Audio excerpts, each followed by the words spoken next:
मौजूद आहियूं असां फ़क़ीर सनाउल्ला शर जेको सो रौमती कच्चे सां जंहिंजो तालुक़ु आहे, जेको हिन महिल त ॾोहनि जी दुनिया छॾे ऐं गवर्नमेंट तरफ़ां जेको हिन पंहिंजे पाण खे पेश करे गवर्नमेंट जी जेकी सज़ा हुई आहे काटे हिन महिल आज़ादु थी चुको आहे। ॾोहनि जी दुनिया खे ख़ैराबाद करे हिन महिल पके में वेठा थिया आहिनि। हिननि सां ॻाल्हि ॿोल कंदासीं त आख़िर हिननि जो हिन महिल छा मौक़फ़ आहे, हिन ॾोहनि जी दुनिया में कीअं पाता, हिन जी ज़िंदगी बाबति जेके कुझु सुवाल आहिनि फ़क़ीर खां पुछा कयूं। सर ॻाल्हि आई आहे त मां 7 सालनि जो हुयुमि त मदरसे में पढ़ियो आहियां। पहिरें अल्लाह तबारक व ताला मूंखे क़ुर पाक नसीब कयो, पढ़ण जी तालीम मूंखे मुंड खां वठी तालीम आहे, क़ुर पाक जी मूंखे तालीम आहे, मां ॾिसी करे पढ़ियल आहियां। उन खां बाद में मां 1993 में तक़रीबन स्कूल में दाख़िला वरिती आहे। मां 2000 ताईं तालीम कई आहे। सो मां पढ़ियो लिखियो आहियां, जाहिल न आहियां। जेके मूंखे जाहिल सम्झनि था, थी सघे थो मतिलबु पाण जाहिल हुजनि, ऐं जेके मुंहिंजा बयान ॿुधनि था ऐं चवनि था त हे जेको आहे त टिकटोक ठाहे थो, सो क़ुर पाक जे आयतुनि खे टिकटोक चवणु सरासर कुफ़ुर आहे।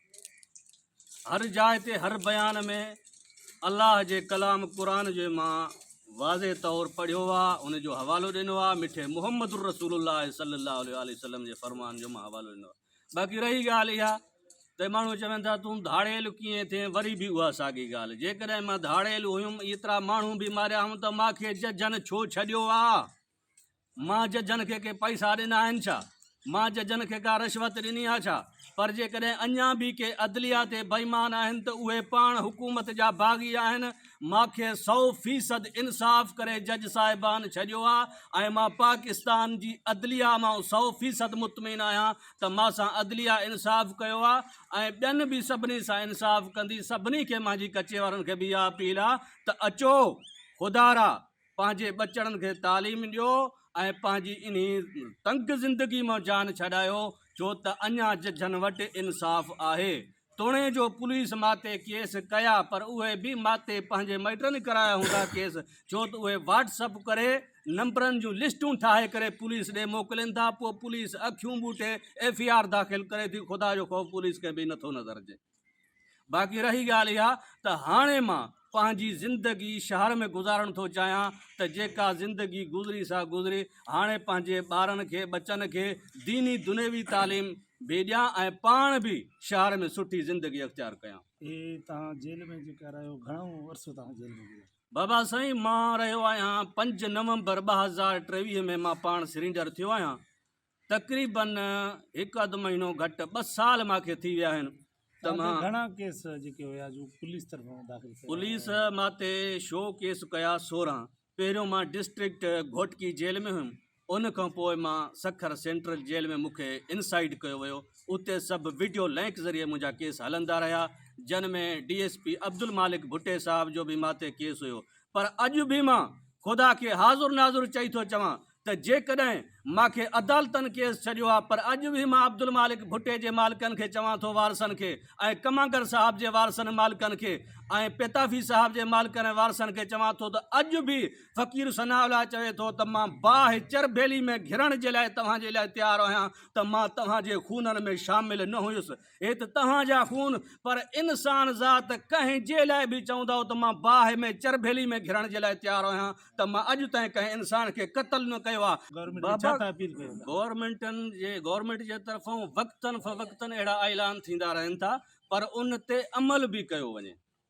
ऐलान तमामु बहितर थियनि था, तमामु हौसला अफ़ज़ाई जहिड़ा ऐलान थींदा रहनि था, पर गवर्नमेंट खे इहो इल्तमास कजे थो, अर्ज़ु कजे थो त बाबा जेको ऐलान कयो उन ते अमल बि कयो, त जीअं चंद माण्हू जेके अचनि ऐं उन्हनि खे सहूलियत मिले। जी हाणे मासां जज साहिबान ईअं न तो मां कंहिंखे का रिश्वत ॾिनी आहे। ख़ुदा खे हाज़ुर नाज़ुर सम्झी करे जज साहिबान 100% मासां इंसाफ़ कयो आहे। ऐं इन जे करे मां चवां थो त जेको गवर्नमेंट ऐलान कयो आहे त उन पंहिंजे ऐलान ते अमल करनि, त जीअं माण्हू पंहिंजी आज़ादु ज़िंदगी गुज़ारे सघनि।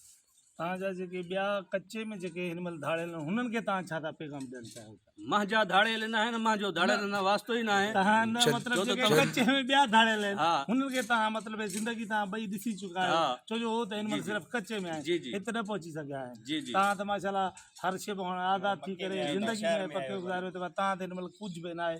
इन करे तव्हां हुननि खे छा था पैगाम ॾियणु चाहियो? सुधरनि धाड़ेल ॼामोट हुजनि या ॿरोच हुजनि, सभई भाइरूं वन्नासो बनी आदम फ़हम इख़्वतुल अबियूं व उम।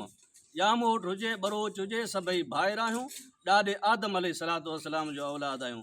मां सभिनी ॼामोट भाइरनि बलोच भाइरनि सभिनी खे ॿाहूं ॿधी अर्ज़ु कंदुसि त ख़ुदारा इन्ही ज़िंदगी खां जेका तमामु हिकु बदतरीन हिकु हैवानी ज़िंदगी जेका गुज़री रही आहे अव्हां जी, हे फ़क़ीर सनाउला मज़लूम अवाम जो तर्जमान तव्हांखे ॿाहूं ॿधी अर्ज़ु थो करे त ख़ुदारा इन्ही ज़िंदगी जो हथु कढो, अचो पंहिंजे ॿारनि खे पढ़ायो, क़ुर पढ़ायो, स्कूल पढ़ायो ऐं पंहिंजी हिकु सुठी ज़िंदगी गुज़ारियो, अमुन सां रहो। फ़क़ीर सनाउल्लाह शर जूं ॻाल्हियूं ॿुधी हुननि जो चवणु आहे त हिननि ते जेके बि केस दाख़िल थिया हुया सो पुलिस पारां कूड़ा केस सियासी सोर्स जेके आहिनि उन्हनि बाद ऐं हिननि जे अज़ीज़नि तरफ़ां कराया विया, न इहे धाड़ियल हुया, न ई हिननि खे धाड़ियल मिलण जो शौक़ु हुयो। मजबूरी ख़ातिर जेके आहिनि सो हिननि ते ग़लति केस दाख़िल करे हिननि खे मशहूरु कयो वियो। ऐं हिन महिल हिननि जेके बि कचे जा धाड़ियल आहिनि हुननि खे इहा गुज़ारिश कई आहे त ख़ुदारा तव्हां अचो ऐं अची पुलिस वटि पेश थियो, इन ज़िंदगीअ खे जेको आहे सो इन ख़तमु करे ऐं इहे जेको आहे सो सुकून जी ज़िंदगी, साफ़ सुथरी ज़िंदगी जेकी जियो आहे। मां आहियां वसीम अब्बास मिनास, टाइम न्यूज़ टीम सां गॾु पीर वसण।